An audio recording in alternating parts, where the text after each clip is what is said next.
Je m'appelle Lisiane.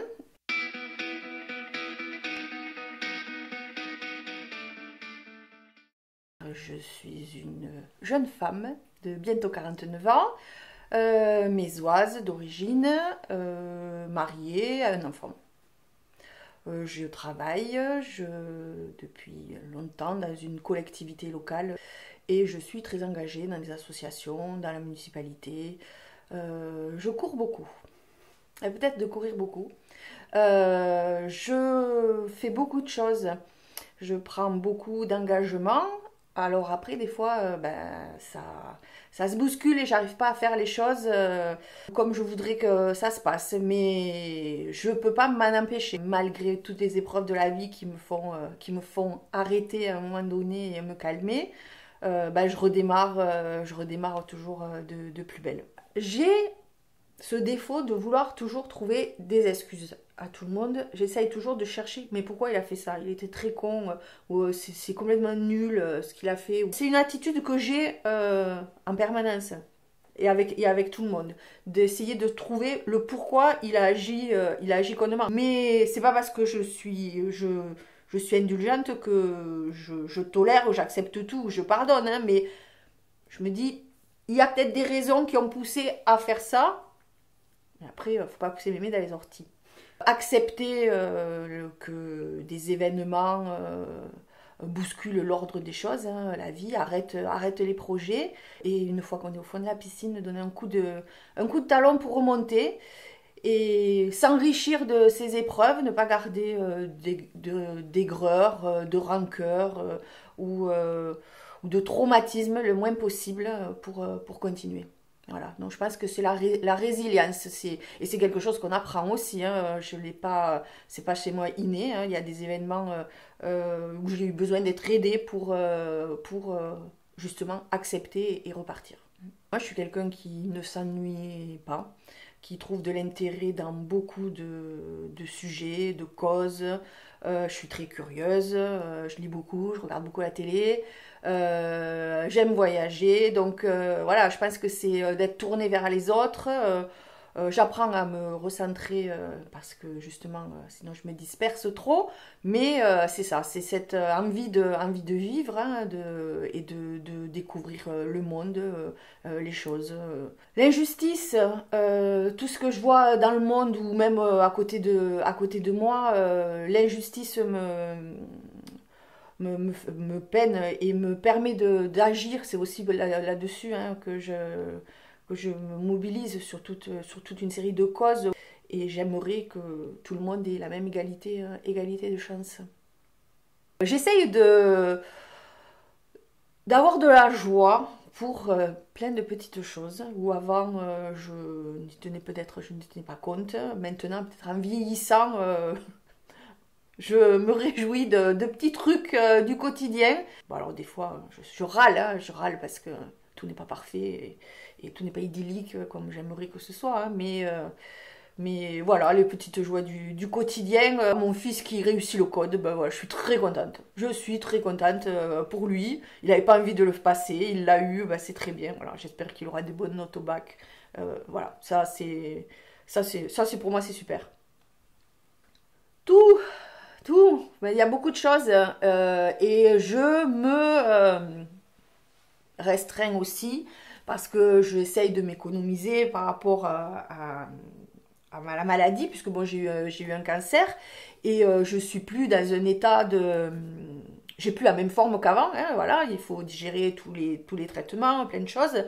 Donc j'essaye de m'économiser aussi et d'aller à l'essentiel de tout ce qui me plaît. Donc je suis la cause environnementale, voilà, donc je suis à fond là-dedans. Et je trouve que l'écologie amène aussi à tout ce qui est à la réflexion sur la psychologie humaine et sur les mouvements de foule et sur les régimes sociaux et les gouvernements qu'il peut avoir. Donc c'est follement passionnant. Je crois que le physique suit le psychologique. Le corps... je suis tombée malade un mois avant d'apprendre que j'avais un cancer. J'étais déjà fatiguée, j'avais plein de choses qui n'allaient pas, j'aurais dû m'arrêter. Et je ne m'arrêtais pas parce que je voulais continuer, je voulais continuer. J'étais dans un truc au boulot, il fallait que je continue, voilà, faut pas que je lâche. J'étais dans une spirale et le corps envoyait des signaux dont je n'ai pas tenu compte. Et donc le premier jour des vacances, où j'étais arrivée, je pense, au bout du bout, je me suis connement déchiré le mollet. Et là, le corps s'arrête et tu réfléchis, tu te dis, bon, maintenant, pourquoi je me suis fait ça? Et après, tu enchaînes avec l'annonce d'un cancer. Et c'est que le psychologique qui te fait, c'est la force que tu as en toi, là, les raisons, quelles qu'elles soient, que tu vas trouver pour continuer, et le corps va suivre. Moi, j'ai eu droit à la totale, hein, j'ai eu la chimio, j'ai eu 2 opérations, j'ai eu les rayons, et maintenant je suis en hormonothérapie. Et j'avoue que même pendant la chimio, ou les grosses cures de chimio, ben, j'étais HS 2 jours, mais après je me disais, lève-toi, tu te laves, tu te maquilles, tu t'habilles. Et une fois que j'avais fait ça, je n'avais plus la force de faire autre chose, mais j'allais sur le canapé. T'essaies de ne pas se laisser aller et d'avoir toujours ce truc et le psychique te fait avancer et te fait prendre conscience aussi des erreurs faites, de ne plus reproduire, d'écouter son corps, hein, parce que la maladie, hein, c'est le mal qui dit quelque chose, hein, donc d'en tirer les enseignements. J'ai découvert avec cette maladie tout ce qui était la médecine parallèle, donc de faire de la sophrologie, de faire de la relaxation, de faire du yoga et de travailler ce psychisme, d'arriver à... Maintenant, je le sens comme je suis boulimique de plein de choses, quand je pars dans tous les sens, je sais à un moment donné dire stop, j'arrête. On se recentre, je respire, je ne fais plus Don Quichotte, hein, je sais les combats qui sont vains, je ne vais pas m'évertuer à essayer de faire boire un cheval qui n'a pas soif, hein, donc tout ça, les trucs perdus d'avance, je les fais plus, je ne m'en rends plus malade.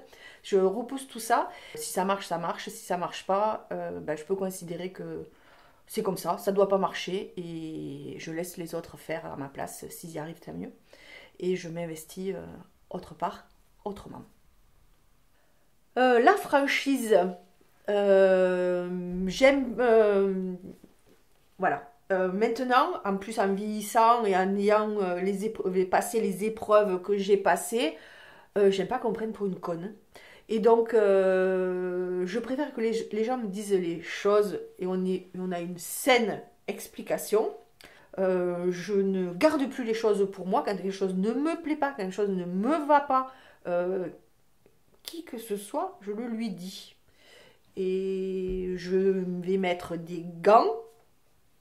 Je vais le dire de façon, j'espère, le plus diplomatique possible. On se dit les choses. Voilà. Et puis c'est clair pour tout le monde. Et personnellement, je ne me bile plus à faire semblant. Voilà. Quand je dis quelque chose, je m'y tiens. C'est l'engagement, je m'y tiens. Si je change d'avis, j'ai le droit. Mais j'explique la franchise. Et l'honnêteté intellectuelle, ça va souvent aussi de pair. Voilà. J'estime que j'ai beaucoup de chance même malgré toutes les épreuves, j'ai par rapport à d'autres femmes beaucoup de chance. Et donc j'essaye de mener de front plusieurs carrières, plusieurs vies. Une vie de maman, une vie professionnelle, une vie de femme, d'épouse. Alors de femme au foyer, pas du tout. Hein, voilà, il y a des choses que j'ai déléguées et donc j'essaye de ne pas, j'ai cette chance-là de ne pas m'en occuper. J'ai des engagements dans les associations occitanistes ou sur le droit des femmes, hein, aussi, sur le débat de la laïcité, et ça m'enrichit aussi professionnellement parce que je travaille dans une collectivité locale et j'ai envie de transmettre et de réaliser des projets qui sont issus de toutes ces réflexions que je peux avoir de part et d'autre. Donc moi je suis tout ça, voilà. Et des fois ça fait beaucoup. et en même temps je reste la Lisiane de Metz, voilà, sans me prendre vraiment trop au sérieux. je m'arrête jamais, quoi. J'ai toujours mon cerveau qui est en ébullition pour imaginer la suite. Je suis toujours dans la suite. Alors des fois, il faut faire gaffe parce que évidemment, il n'y a rien de tel pour foirer ce qu'on est en train de faire. Si on pense déjà, on brûle les étapes. Hein. Mais je crois que j'ai encore plein de choses à vivre. En tout cas, j'en ai envie. Voilà.